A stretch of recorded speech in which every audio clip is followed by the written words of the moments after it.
Sorry about that. Good morning, good afternoon, good evening, everybody, depending on where you're joining us from. Welcome to this first episode, so to speak, of the Voices of Change interview series by the Be That Girl Foundation, which is a private Swiss foundation that focuses on women and girls empowerment work, particularly in sub-Saharan Africa. My name is Trizah Gakwa. I am the program manager at Be That Girl, and I'm really excited to be hosting and facilitating today's conversation. I also have the great pleasure and privilege of having a conversation with an amazing, powerful, inspiring leader, Muthoni Gakwa. Muthoni, welcome to this conversation, and I want to invite you to quickly introduce yourself. Thank you so much, Trizah. It's an honor to be here, and I celebrate the work that you are doing and Be That Girl Foundation is doing. I am currently serving as the executive director at Metis, and I also am part of the board at Kalobeyei Initiative for Better Life. Happy to be here. Absolutely. Thank you, Muthoni. And, for the sake of everybody that is joining us, I want to mention that towards the end of our time together, we will have a few minutes to answer some questions. Feel free to engage in this conversation, share your thoughts, add some questions, and we will hopefully get to them at the end of this conversation.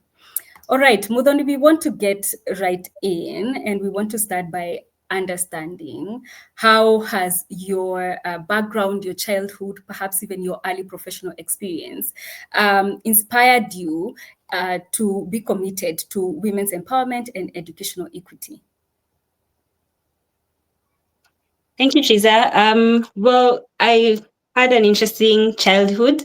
I struggled a lot academically. I was usually the child that people laughed at, other classmates laughed at, because I was unable to write full sentences. I just had a rough early years start. And I'm very fortunate that my parents are educators. Both my mom and dad are teachers. And there was significant investment on my education and on my journey. And while I was not naturally the child who did very well in school, this support really helped me to do well. By the time I left primary school, I was top girl in the district, went on to do very well in high school and at the university level. And Makio, I attended public schools from primary school all the way to the university. And I transitioned into the corporate space. I've had the honor of working with organizations like the UN, Safaricom, Ernst & Young, Metis. And when I look back in hindsight, I realized that it is because I got such support that I was able to access the opportunities that I'm able to access now. And every child in Africa deserves the same amount of support. And this has informed my posture of working in spaces that support education. And I am a woman, and I find that women always go back to give back to their communities. So that informs my commitment to women empowerment. Absolutely. Every girl, every woman deserves that opportunity. Thank you for sharing that, Muthoni. And you mentioned that you've worked across different sectors, the nonprofit space, corporate. I do know that you've even been an entrepreneur. And what I'm wondering is how has working in all these different spaces, sort of informed your strategic perspective on social impact? Yeah, well, these different spaces have been very similar to me because no matter where I've worked, whether that's building my own business or working in the fintech space or working in the education space, there has been the overarching goal of the organization, for example, in the fintech space, which is to make profits.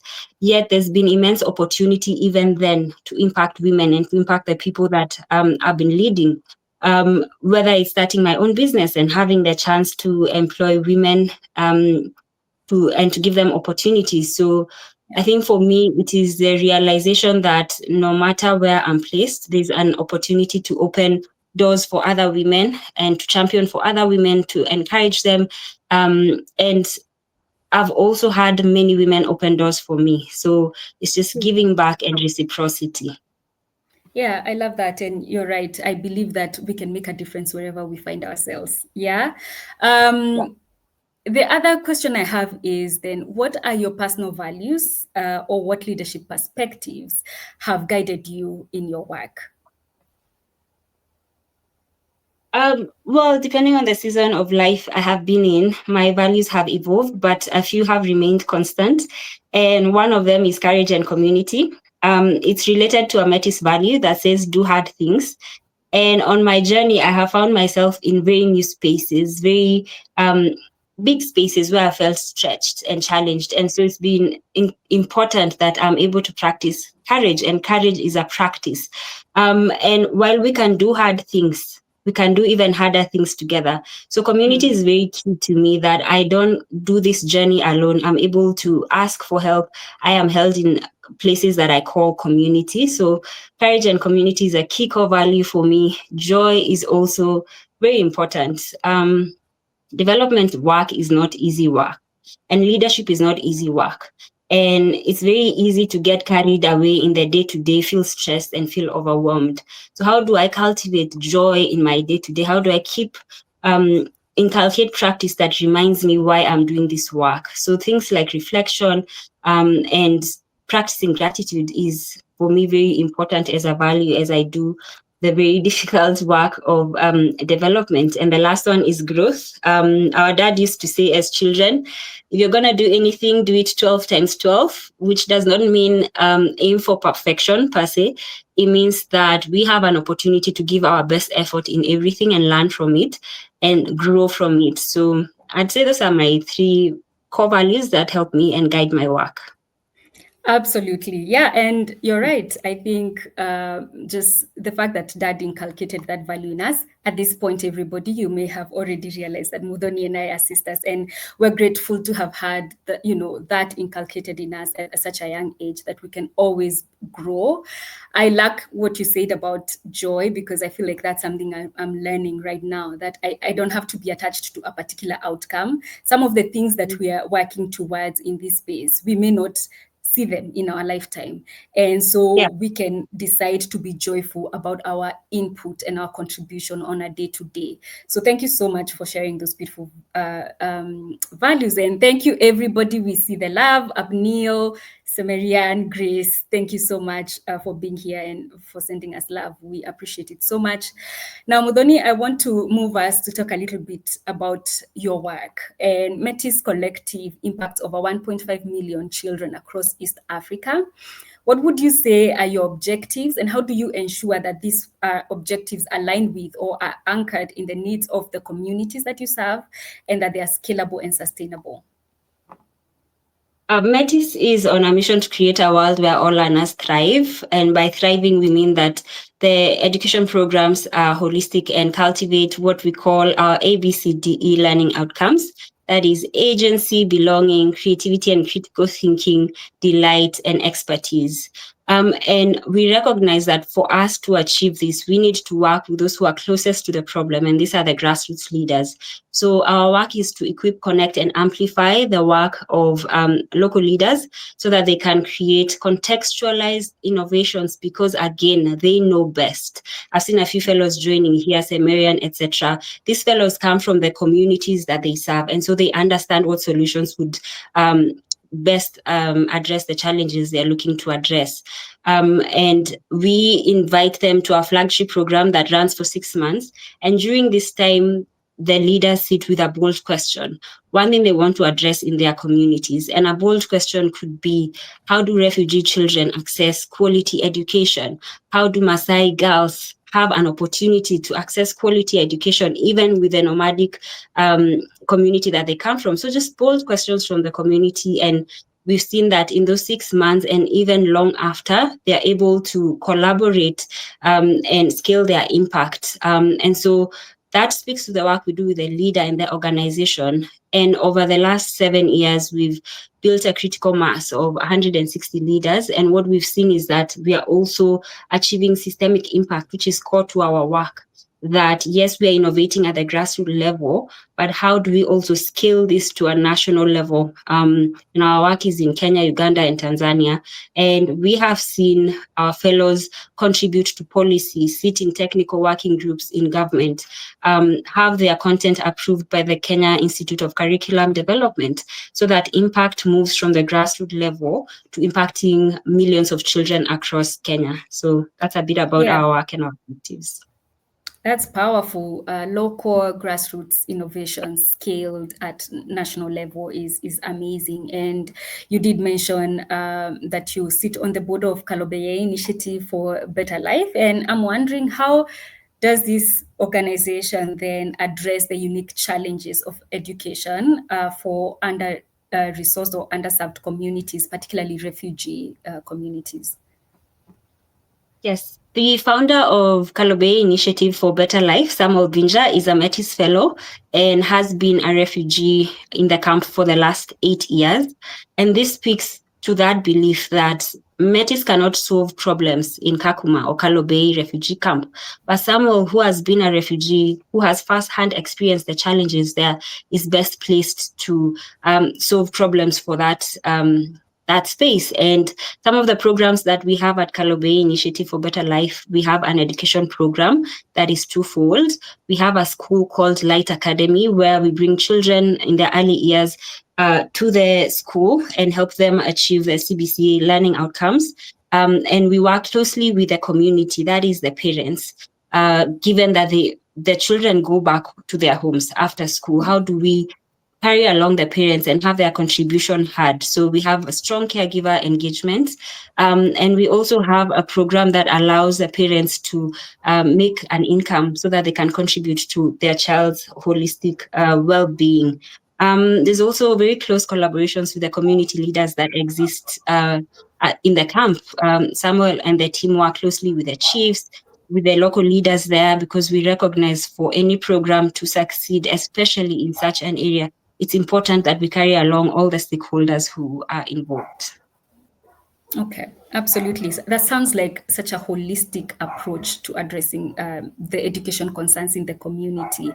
Now, I'm curious about funding and how Metis builds funding partnerships. How do you balance between short-term programmatic needs and long-term systemic change goals? Well, I'm going to admit that there's tension there. There's tension, and I speak not just for Metis, but for also all the grassroots organizations that we support. And the tension is because a majority of funders are really keen on achieving impact from the resources that they give, understandably so. And systemic work is the long game. It takes many more years to say this is the impact that we're achieving at the systems level, and fewer funders invest in that. And so for us, it's increasingly important to get unrestricted funding, which allows us to cover our the organizational costs and run the program, and also allows us to be able to build relationships with government and with other stakeholders. Because when you have the security of knowing that we have unrestricted funding that is multi-year, then it allows you to invest some of that resource and some of your team time towards building relationships. But the other way in which we achieve systemic impact at Metis is through our fellows. And as we've equipped them, we've seen that they go ahead and collaborate and scale their impact through sharing. They share the approaches that they're using that are working. And they also sit on government panels. They collaborate closely with government and see impact at that level. Yes.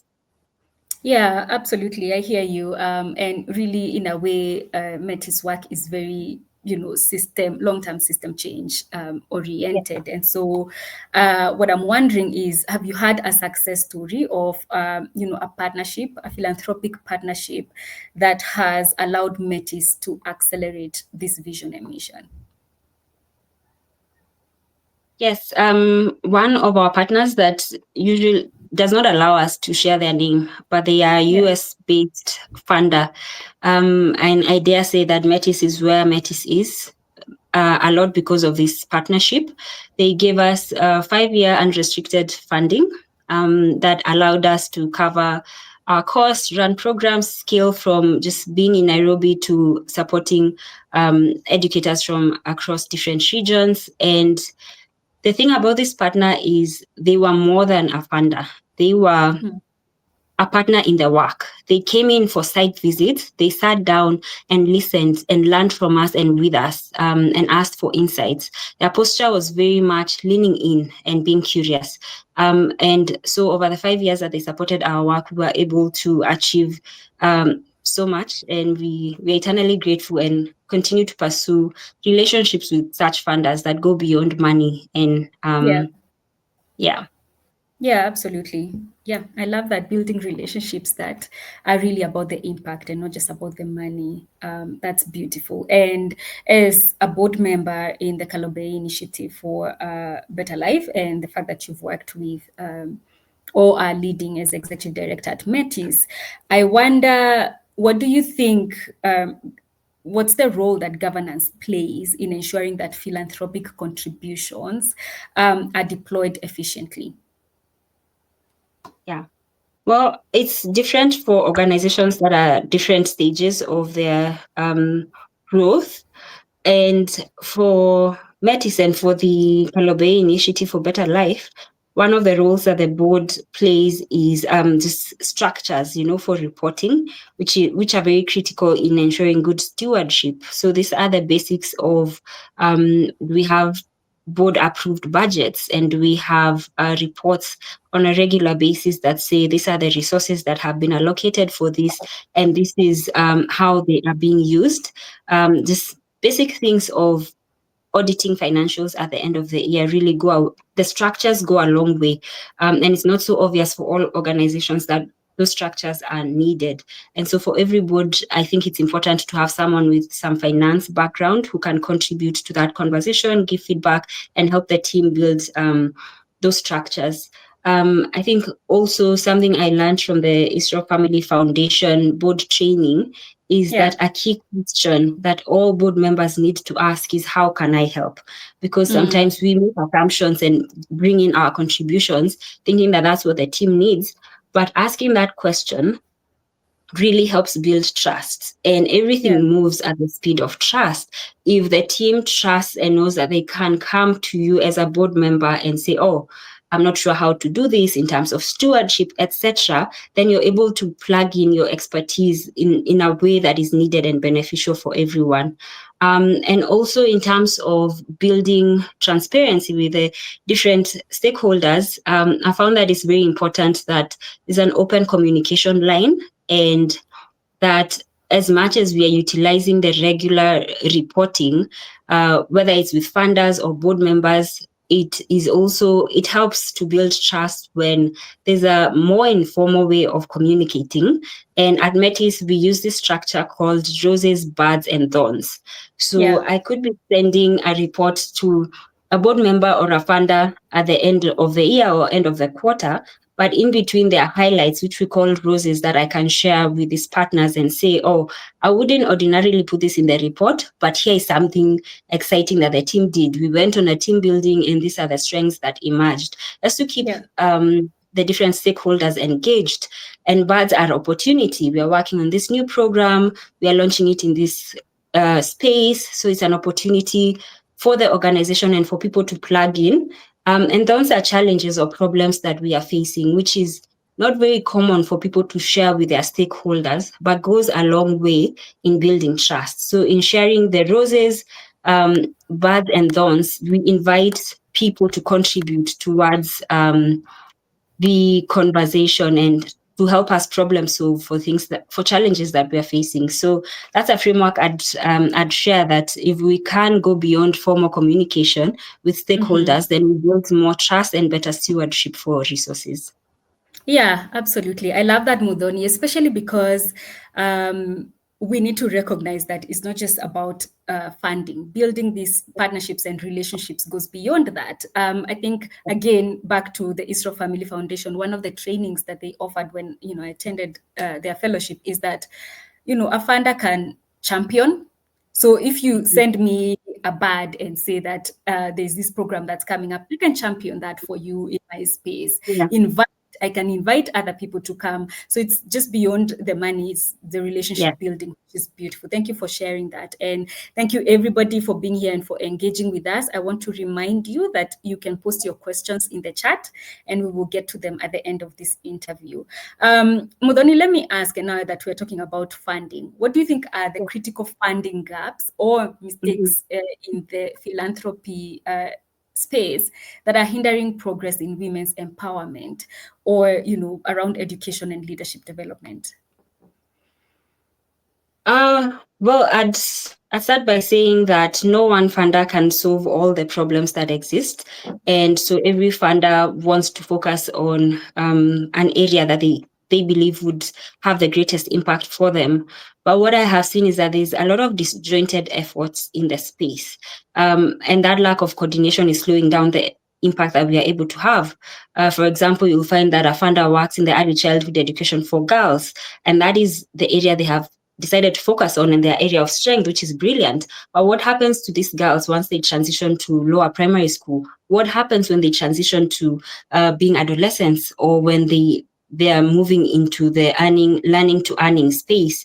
And so I've found that it is critical that funders are able to coordinate their efforts and say that these are the outcomes we are driving at in this space. What are you working towards, and how can we coordinate our efforts so that ultimately the impact on these women, the impact on education is coordinated, and to avoid duplication of efforts so that we are maximizing on the resources that we are giving.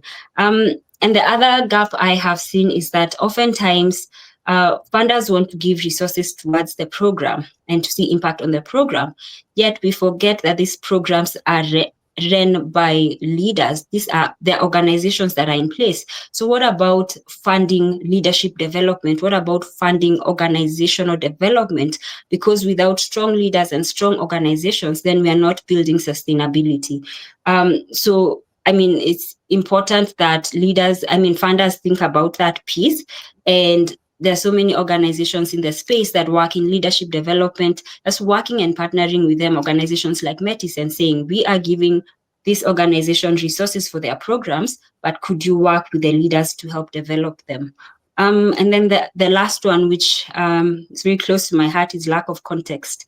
Oftentimes, sometimes actually, there's funders giving money towards problem solving without context. It's important that we work closely with the grassroots leaders who are on the ground and who understand the nuances of every program.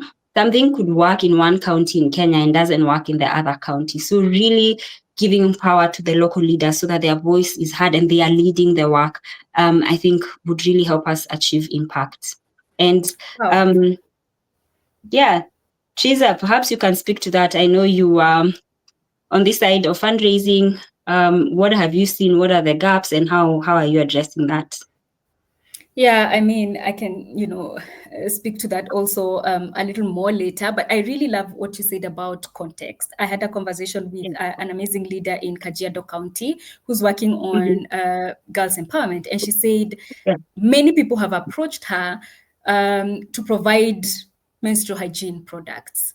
And then because they think the solution is, for example, reusable sanitary products.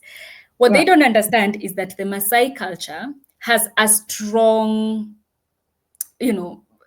cultural, what do I say, idea or mindset Yeah. around blood.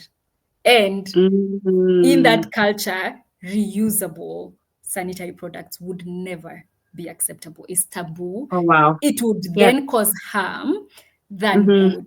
And so it's Yeah. easy to be here and just decide, oh, but the girls just need pads without understanding, oh, no, actually, in their cultural context, Yeah. there's ABCD that you need to consider. So I really love what you're saying about being, culturally sensitive and Yeah. inviting the leaders that are on the ground to contextualize solutions and let us know, what that looks like.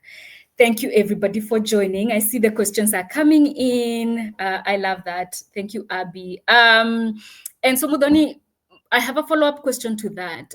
For funders like Be That Girl Foundation, what's your advice on how we can go about defining our priorities, identifying interventions that are likely to be most impactful in the communities we aim to help?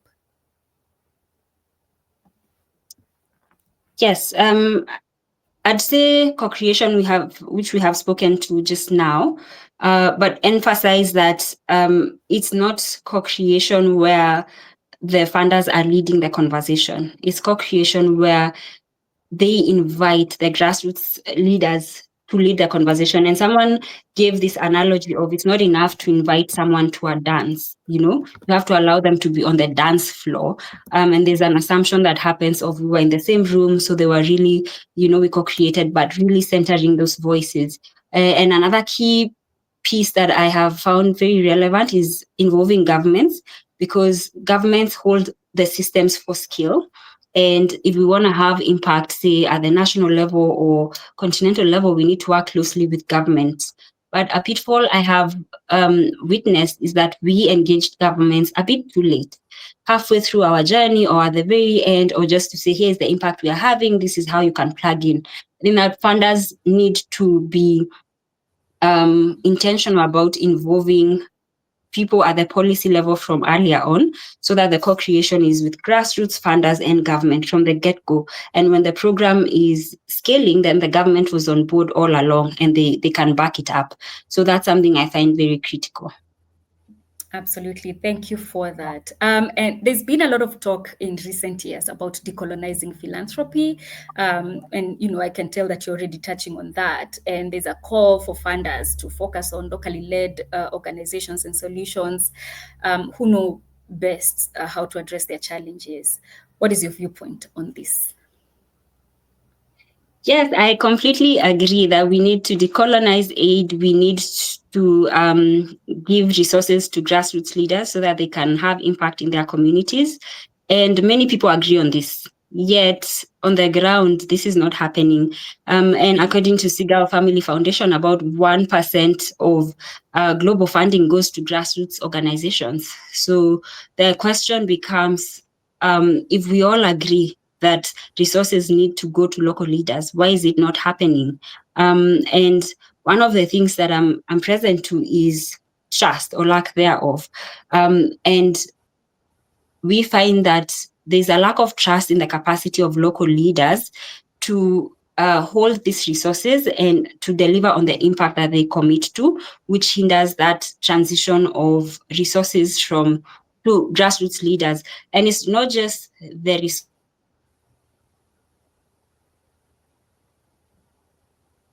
Oh no, we seem to have lost Muthoni. I think there's a technical issue. Let's give her a minute.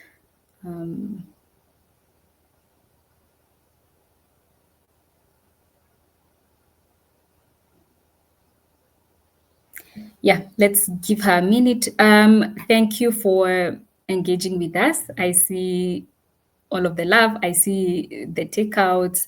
I see all the participation. Yeah, thank you so much. Manjogo, thank you. I see you already have strong takeouts there. Thank you, Abby. Thank you, Anthony. We see your questions, and we hope we will come to them as soon as Muthoni rejoins us. David says, courage is a practice. That is brilliant. I agree. Courage, all these soft skills, courage, joy, all of them are a practice that are very critical, practices that are very critical for this work. Yeah. Keep sending in the questions as we wait for Muthoni to rejoin.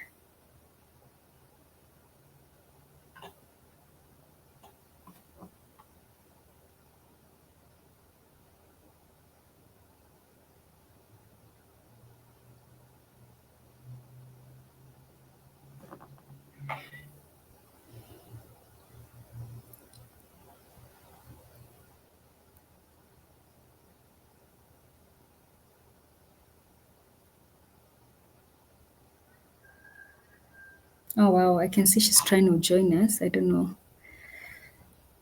what the challenge is.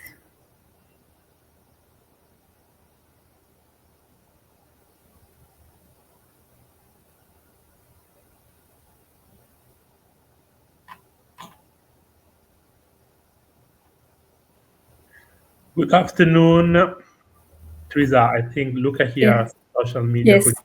for Leader Girl. Yes, Luca. I think that, okay, Muthoni is coming back. Let's see. Yeah, let's Okay, see. okay. We are back. Okay. I'm so sorry. My internet just disappeared on me. Oh no. All right. Welcome back. We Thank you.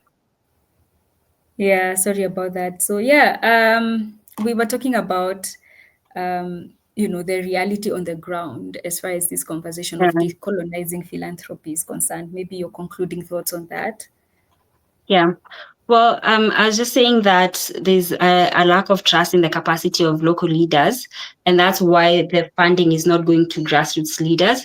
And this is a two-edged sword. I think that funders need to do more due diligence because we have so many leaders on the ground doing good work and that have integrity, and can work with organizations like Metis, African Visionary Fund, etc., to just channel these resources to the grassroots leaders doing the work, but also a call to action for the local leaders. Africa is such a rich continent. We have a lot of resources. And if we can show that we are able to use these resources well, then trust grows naturally. So I think it's both ways in terms of moving this funding to local leaders. Both parties really need to rethink their approach. Yeah, more trust from funders, more accountability from the leaders on the ground. Now, on Yeah. that note as well, philanthropy can often feel like a very opaque sector where it's hard to know who is funding what with what impact, and where NGOs may, struggle to find the right match for their work. How can we make the donors side of things, more transparent and accessible? Yes, I'm gonna share something here and also ask you, Trizah, given that you've been on both sides, what has your experience been? But from my end, the challenge is actually not knowing who the funder is and what they are funding. There's a portal by Seagull Family Foundation where you can access so many funders and their focus area geographically and in terms of programs. But one of Metis's board members gave me an analogy that made a lot of sense. Imagine being the most handsome or the most beautiful girl in high school, and the richest and most generous one there, and everyone wants to date you. Can feel very overwhelming, and that ratio is very imbalanced. And so it's hard for both parties. It's hard for funders to find the right fit for the work, for the funding they want to give. And it's very tough for grassroots leaders to access these funders. A lot of the conferences where these funders, you can find them, are happening abroad. Local leaders do not have the budgets to attend these conferences. And when they do, visa is a big challenge. And so it's not just an issue of knowing who is funding what, it's a challenge of how do I access this person to have a conversation with this person. And I think it's important that we move gatherings to Africa and say that if this is about funding grassroots leaders, and I speak about Africa because this is where I'm from, but the different continents, and have conversations there where these leaders can actually access the funders. And one of the approaches that Metis has is during our annual Reimagine Ed Summit, we have what we call the funder roundtables, so that funders are not feeling overwhelmed going into a conference and being bombarded by all these people asking for money. It feels a bit transactional. We're going to sit around a table. Everyone will have everyone's bio and ask questions and learn from each other, etc. And connection can happen thereafter. Relationship building can happen thereafter. I think also increasingly important is that we dignify that process. And it's both ways. As I go to speak to a funder, if my mind is closed to, I just need money from this person, then it becomes transactional and it's not dignifying for either party. However, if I go to a conversation and say, I'm here leaning in with curiosity. I want to learn from you. I want to hear about your priorities and I want to share our priorities. Should there be alignment, we could partner. And you spoke earlier and said there's more that funders can give beyond money. It could be that I champion your work or just support you in a different way. So it's dignifying when people feel like they can contribute something to the conversation and are not going there with a begging bowl. And it's very dignifying when the funder knows that it's not just about money. If it ends up being about money, all well and good, but there are so many other opportunities to collaborate. Yeah, thank you. I love that. You're right. have spent more of my time professionally on the implementing side, and now I'm on this funding side. And I think that in itself is something good that is happening. Many funders have local representation now, and what that means is that I'm able to provide certain insight about context, about really what's happening. But then I or someone like in my position helps with that question of accessibility, where it's easier for me to have those meetings in person. It's easier for me to go and see the work in person, and to connect with it, because at the end of the day, really, we're all looking for impact. And for example, I had a meeting with a potential partner yesterday, and I said, there was a lot of questions around the money, and I said, well, this for me is a heart conversation today. I want to connect with the heart of the work, because at the end of the day, that's really what's critical. So I think it's a very commendable thing that there's more representation of like funding organizations locally. The other thing that I can say from my experience previously and now is just the need to show up in these conversations with a lot of clarity. Yeah. Just be very clear. It's easy to know if an organization's priorities align with the funder's priorities. Clearly communicate that, and communicate that very early on. And then beyond clarity, show up with generosity, where generosity is, well, I'm clear, for instance, that we cannot fund you right now for 1 to 3 reasons. However, may I please give you some feedback on ABCD, or may I connect you to ABCD person that maybe, help you. So I think in this space, clarity and generosity would go a long way in mitigating some of these challenges. Yeah. 100%. And I just want to speak to that a bit, Trizah, because there's an unhealthy dance that happens when you are pursuing a funder for months on end. And many grassroots leaders wear many hats at any given time. They're looking at their finances, communications, etc. And so it's more dignifying if funders can say no, as opposed to dangling a carrot and having people invest time pursuing them, and at the end of the day are not able to fund them. So clear is kind, and the sooner we know, the better. Yeah, I agree. Thank you so much. Now, we have talked about what is or what has been, and I want us to look into the future a little bit. A decade from now, what would a transformed landscape for women's empowerment and education in East Africa look like? And how do you see Metis and Kalobeyei initiative contributing to that? Oh, wow. In 10 years, I envision an Africa where foundational learning and numeracy is not a conversation that we are having. Like I said, right now we are at 87 learning poverty in the continent, according to World Bank. That means that children cannot read and do basic maths at the right level. And so my dream for Africa is that we move away from talking about foundational literacy and numeracy. And the name says it all, it's foundational. We cannot speak about STEM for women. We cannot speak about all these other things until we are able to figure out, can our children read and write? So I know this is an agenda at the African Union level, and I hope that we're able to execute and implement that. And I hope that we move to a place where women are being championed even by men, because women do not exist in their own silos. We live in communities. So in 10 years, I hope to see more men championing for women's empowerment. I hope to see more women pursuing courses in STEM, etc.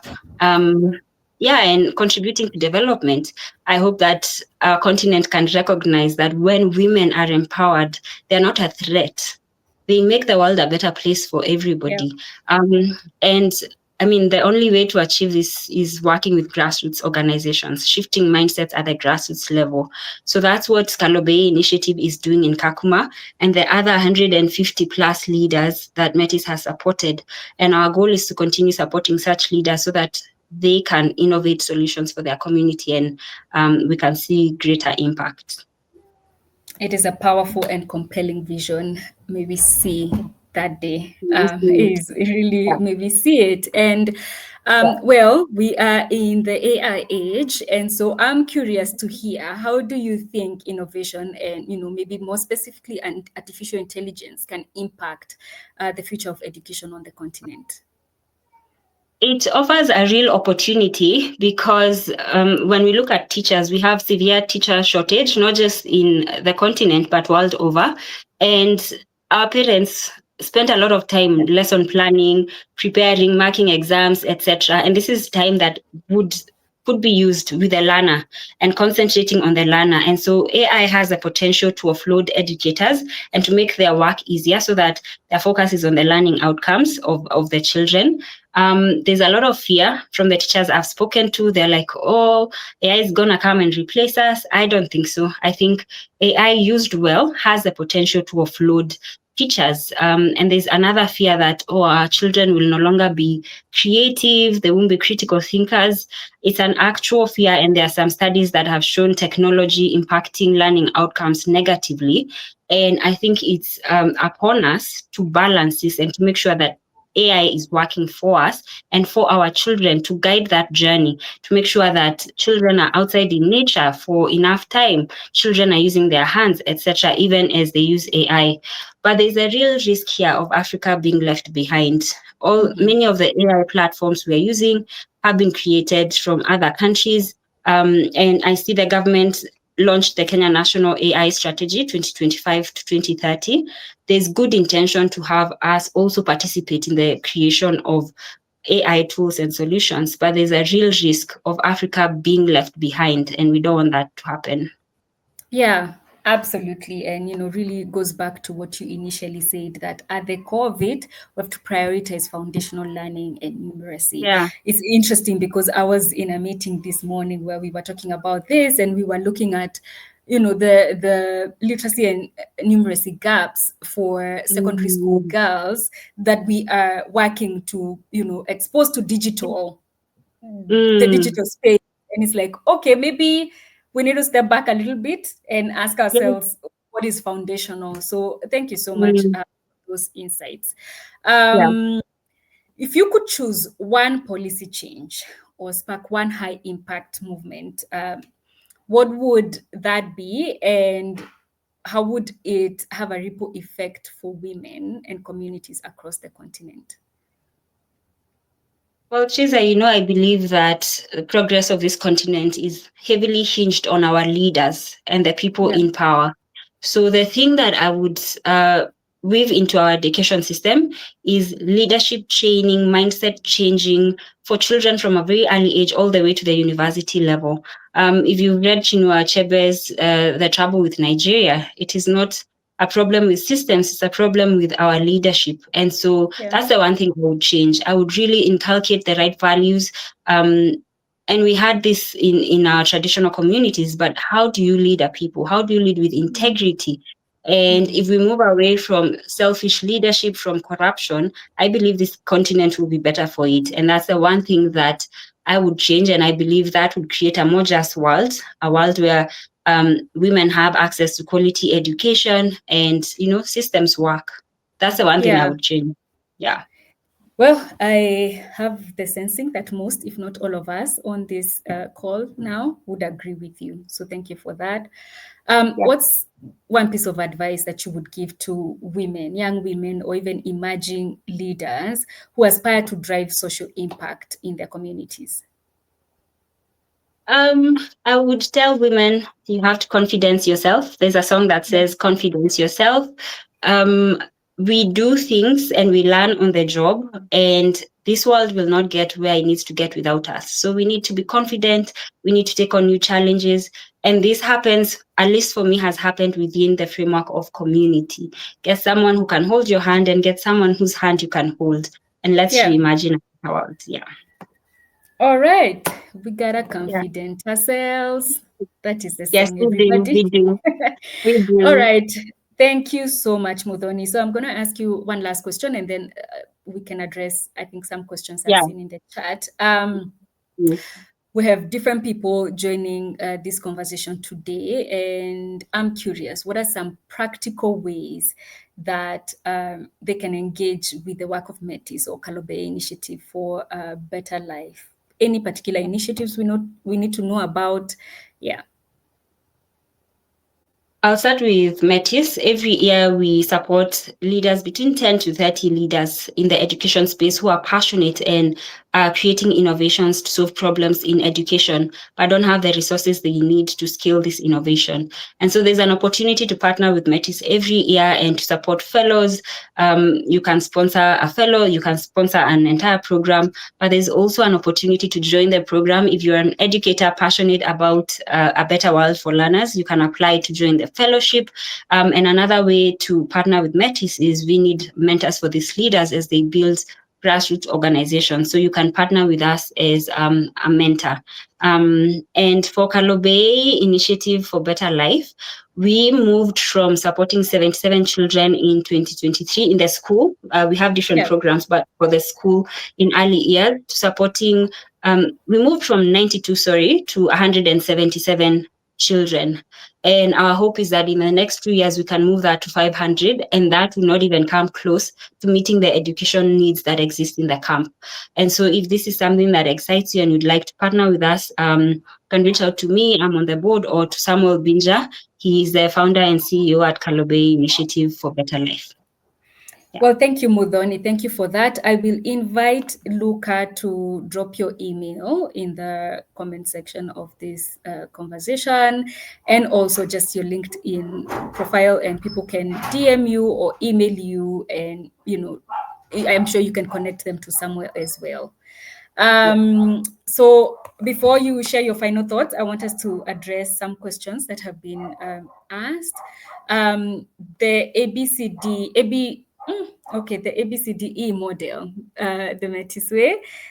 Just expound on that a little bit, and still tied to that question is for us to speak about how we can best educate funders about local context. So maybe you can answer that, and I'll contribute if you leave anything out. Yeah, sure. The ABCDE framework is something that we co-created with community.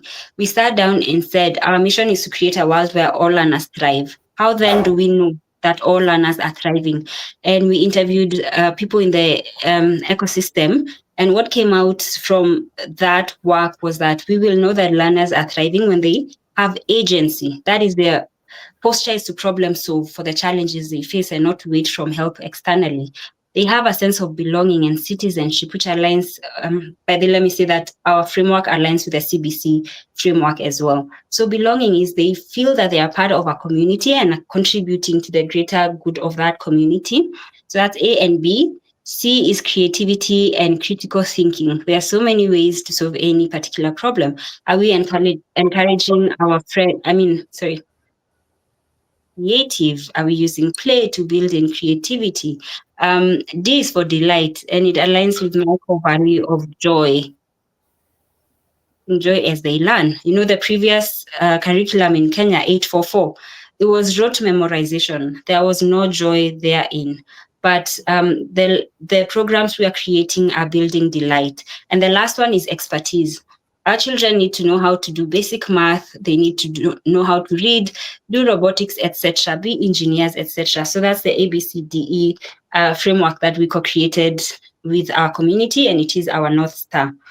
How we can best educate funders about local context. What I have found really works well. Ultimately, the grassroots leaders have it ingrained in them through experience. But having site visits where funders actually experience that context, having meetings that happen locally really helps to expose external partners to the context that exists, and also open sharing and communication, building frameworks where local partners feel that they can share and say, this is what we are going through.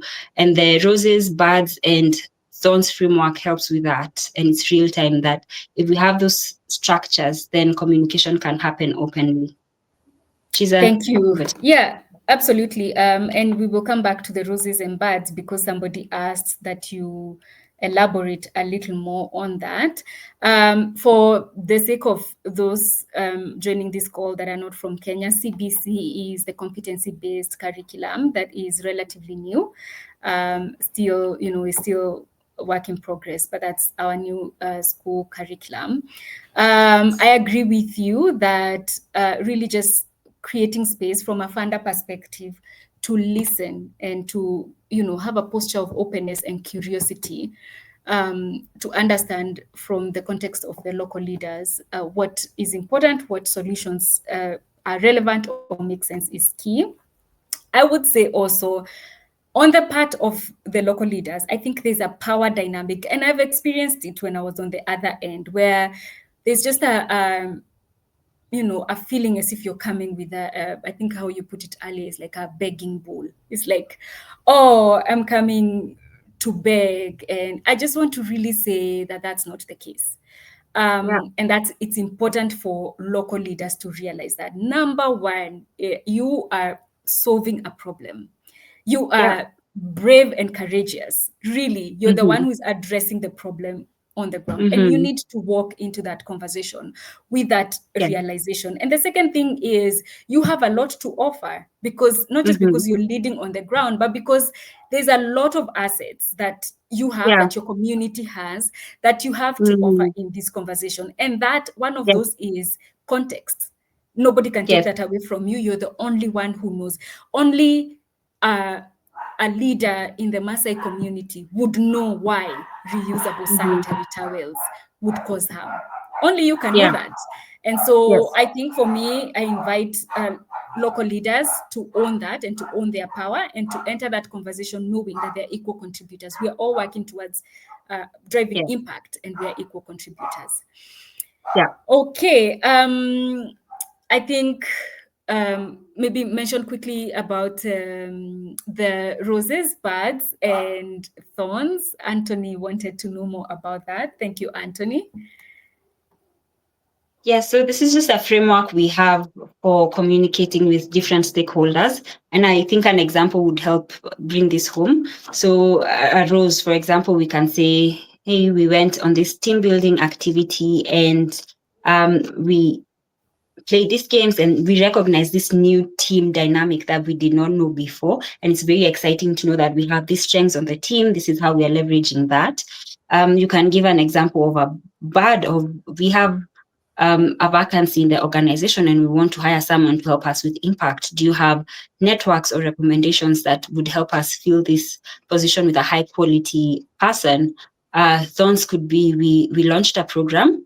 This is the expectation we had, and this is what we have seen. And it's been disappointing, but we are eager to hear your reflections and learn from you. So it's just a framework that you can use anywhere to communicate and invite contribution and reciprocity. So I hope that helps with understanding how to use it.